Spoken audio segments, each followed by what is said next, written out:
Confidence isn't something that you're simply born with. It really is something that you have to build and work on. So today we're going to build a foundation for it.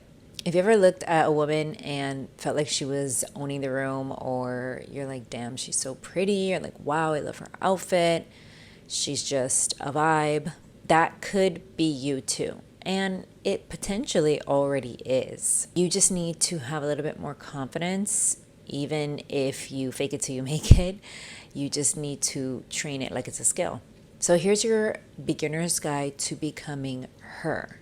I'm going to share with you 5 tips today that we're going to use to work on our confidence skills. So the first and most important tip is that confidence starts in your habits, not your looks.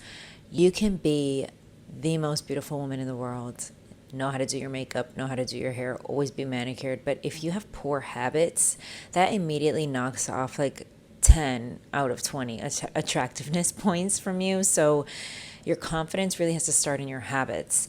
And by default, when you develop better habits, you just become an overall attractive person to the external onlookers, and that will in turn feed into your confidence as well. But looking good, it can give you the boost of confidence that you think you need, but it really is your habits that build an unshakable type of confidence. A good way to practice building good habits is to start keeping promises to yourself. That's like the biggest flex, when you start small, like waking up early, going to the gym when you said you would, showing up for yourself even when it's uncomfortable.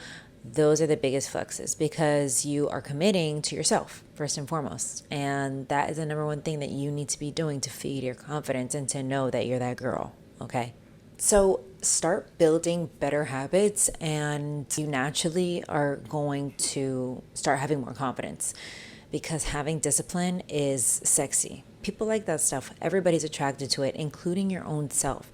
When you see that you're becoming a more disciplined person, that you're committing to yourself, it is going to make you feel more trusting of yourself. It's going to make you fall more in love with the person that you see in the mirror because you know who you are, you stand on business, and you follow through.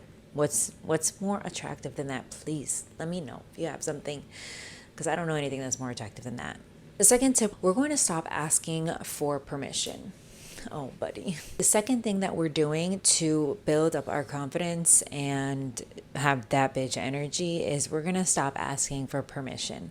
Confident women don't need to be chosen. We don't need to be validated, and we don't need to be allowed to do things, okay? We just are who we are. We do what we do, and we lead with confidence. You don't need a committee of people in your corner to approve your choices, and you certainly don't need to tone anything down to be more palatable, okay?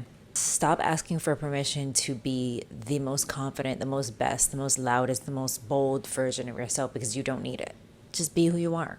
That is the most attractive version of yourself that you could be. Going along with asking for permission is apologizing for things. And I think that we often have a really terrible habit as women of just apologizing for everything, when not everything really deserves an apology. I think that we tend to say sorry, or oh, I'm sorry, or oh, I didn't know, sorry. We tend to use sorry as like a filler word when we are uncomfortable, we don't know what else to say, or we're just like trying to keep the peace. Stop apologizing, okay? You don't have to be sorry for every single little thing in your life, all right? Practice standing in your decisions, standing in who you are. You don't have to be sorry for that, and you definitely don't have to ask permission, honey. The third tip, God, this hair. Tip number 3 is going to be speaking with conviction, even when your voice shakes, okay? If you know what you're talking about, your confidence isn't always going to be loud, but it will be crystal clear. So speak with conviction about things that you are certain about things that you know are truth, especially if they're your truth, because it's who you are.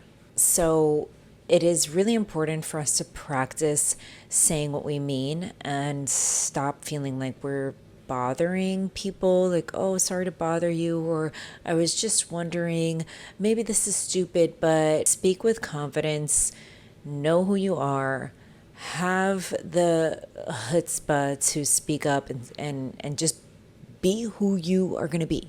When you speak with conviction, you tend to demand a little bit more respect, and you tend to demand a little bit more of someone's attention. People want to listen to you when you speak up, when you're bold, when you're loud, when you're clear, when you know what you're asking or talking about. People want to listen. So be confident in that, and don't be afraid to speak up when it's your time to speak up. The fourth tip I'm going to give you is know your own value, so you can stop negotiating with people. This is going to be when the real shift happens in your life. When you start to understand your actual worth, you stop entertaining people, jobs, situations that simply don't align with who you are. Even if you have to sit down and make a freaking list of non-negotiables in your life, do that and stick to it like it's the 10 Commandments, okay? That is confidence, knowing who you are, what your values are, and the people, places, and things that don't align with that.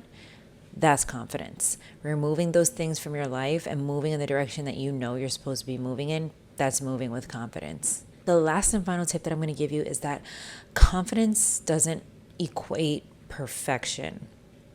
Confidence equates self-trust. You don't have to know everything. You don't have to be the best at anything. You just need to trust yourself enough to know that you're on the right journey to figuring it out. Confidence is therein built by doing, messing up, falling, getting back up again, and trying it again. That's when you start to build confidence in the things in your skill set and the things that you're doing in your work and everything in life. You have to be okay with failing because you know that the next time you're going to be better. And when you get super comfortable with failing, instead of being embarrassed about it, you start to build your confidence. When you don't get embarrassed by messing up or falling or failure, and instead you get humbled by it and you try to improve yourself, that really builds your confidence. And people notice that too. Building up your confidence, it's like building Rome. It wasn't built in a night. Okay, it's going to be an ever evolving, ever changing thing that you have to work on and improve, but you can at least establish a baseline to always know that you are that bitch. And when you walk in a room, you want people to know that you know who you are, you know your self-worth. So hold your head up high and know that you got this. Once you start to perfect building and working on your confidence, you're going to understand why it's so important in every single facet of your life.